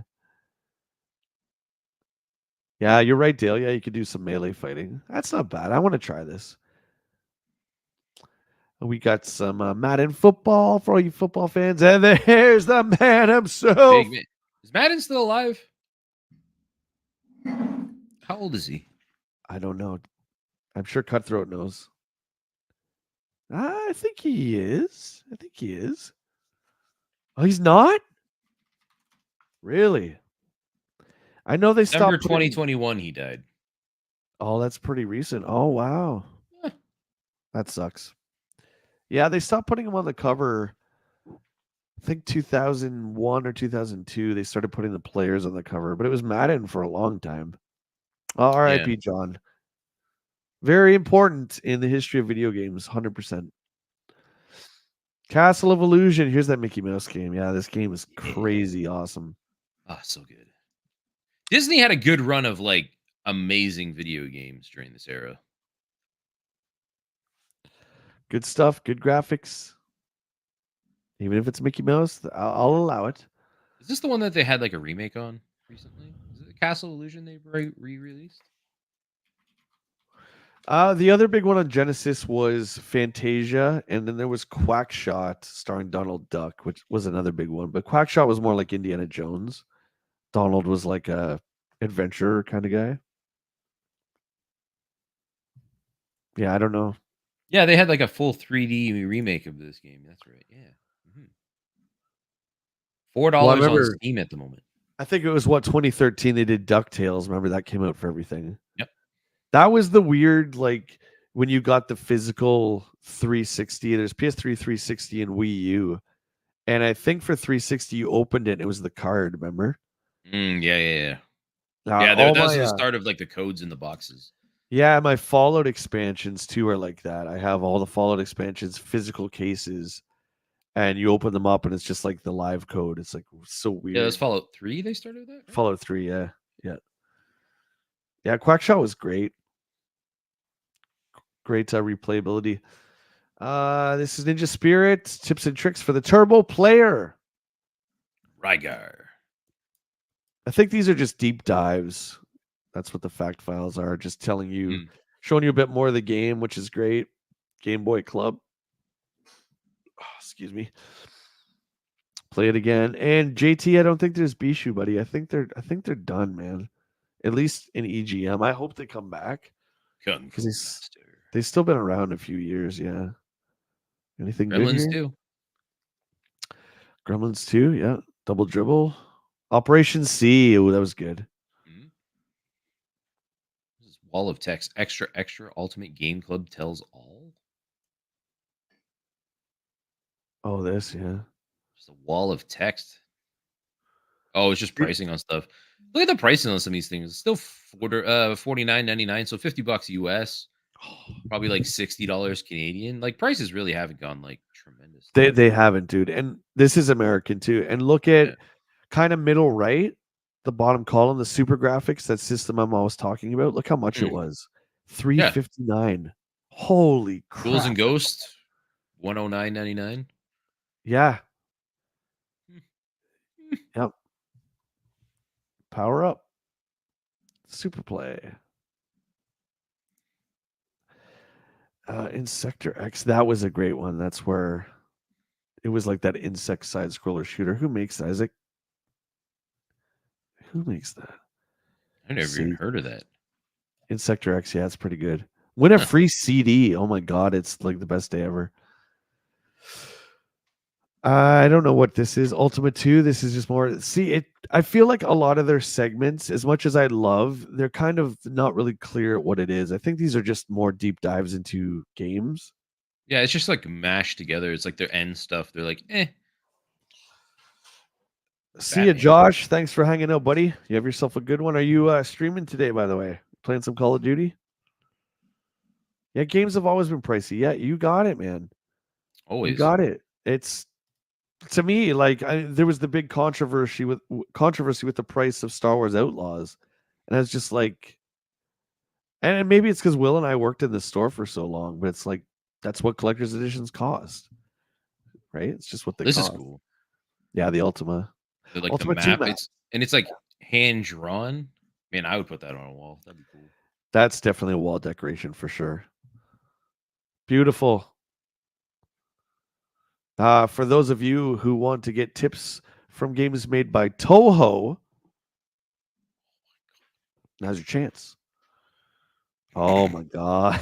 Look how badly cropped that is. Look at that. Oh my god, look at his head. Look at this stump sword. It's like somebody cut it out with scissors and then threw it in. All right, come on. This is early, man. This You is could have early. rounded the edge on his head at least. Look at that. Yeah, the hair. Yeah, it's like it looks like pixelized almost. Early polygons, perhaps. Any Highlander fans out there? There you go. There's a new movie show coming. I like Highlander. I think it's a cool concept. Come on, Bishu. We got a Bishu.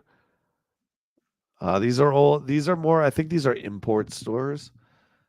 Yeah. Look at your super graphics. Now this store is only selling it for $2.99. I'm gonna get one of these, dude. That's gonna be on my list. That's top. But What? man, I've been to a lot of Super game graphics? stores. Yeah, I've been to a lot of game stores, buddy. You never friggin' see this thing. You never see it. I guess if you do see it, you're gonna have to like, yeah. It's gonna be a lot. But like, Game over. you know how rare it is, so you gotta buy it when you see it. It's It's only gonna go up in Japanese. Yeah, price. it's Japanese. Yeah, it never came to the U.S. So we have game over. The end of ease. Wise. Yeah, Ease. we didn't really specify last time how we pronounced these. I always call it like wise, but I I think always called it wise. I'm pretty sure that's definitely wrong. DJ Boy was a fun arcade game. Now you can get it by Keniko on the Genesis. Thank you, Retro Mags, very much for another fantastic issue of EGM. That was a really good one. A lot of good high scores, a lot of lows. No Bishu. JT, I'm sorry. Yeah. I'm I think sorry. Bishu's over. Rest in peace, Bishu. This ought to make everybody smile. Today we're announcing that next Saturday, of course, is Star Wars Day. So this is something I wanted to do for a while. So next Saturday, we're going to do this live on the channel. Oh, wait, I wasn't told about this. Yes, you were. We are going to hold a table read and we're going to act out the characters, not like stand up, but we're going to do the voices for The Empire Strikes Back. So we have myself, our good producer friend Jordan Morris. We have WillLo of Twitch fame. It's Chad, some giant toy guy. I don't know who he is, some guy.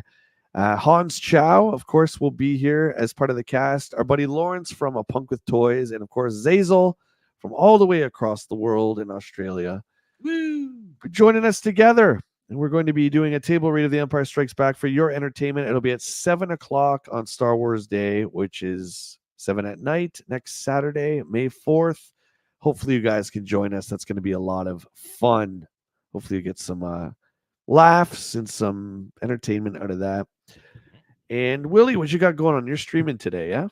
Yeah, I'll be streaming in usually about an hour. I should be going live anyways. I'm going to be playing some Subnautica, but in hardcore mode. So it's if when you die, that's it. Your character gets deleted. Why do this to yourself? Why? Well, it was a community thing again. The community raised points for it, so I got to do it. They like to see us suffer. There's nothing wrong with a little bit of suffering. It builds character. It's true. Builds character. Yeah. Is this plug time? Is that what I'm doing? You guys catch me live at twitch.tv/WillLo. Pretty much that's where I'm going to be for the while. I do plan to do more YouTube stuff in the future, but I need to focus on growing and building in one area first. It's too much to do both at the moment. That's smart, my friend. Yeah, we've talked about that a lot. And I feel the same, but we're like the opposite, where I would love to do more stuff on Twitch. You can't do both. Even doing it full time, you can't do both, man. It's just you can't. So yeah. So if you guys like what you see, you enjoy myself here, check me out over on Twitch. I'm live every Wednesday, Saturday, and Sunday. WillLo all day long. We'll be live next Saturday, and then next Sunday for morning coffee, Will and I are going to be playing some Fallout. So again, whoever's a community member that wants to play Fallout 76 on Steam, just got to become a member. You can join in and see us running around and not knowing what we're doing. There you go. That could be an idea too, Matt. I might do that too. I just don't know how much traction it is, but I guess it's like some content's better than none. It's better to put something on the channel than have nothing. Yeah. 100%. That's a good idea, man. And then you know what you get too? I do that a lot because it kind of keeps like a history of what you've played. So even just to have that record, right? Because Twitch doesn't keep it, right? For more than a month and then it's gone forever. So I would do that. And Twitch uploads are higher res than YouTube, I believe. I think so. Yep. It seems like they're better quality anyway. But okay, we're gonna go join Will in about an hour. That's morning coffee, guys. Thanks for hanging out. See you on the next one. Cheers. Cheers.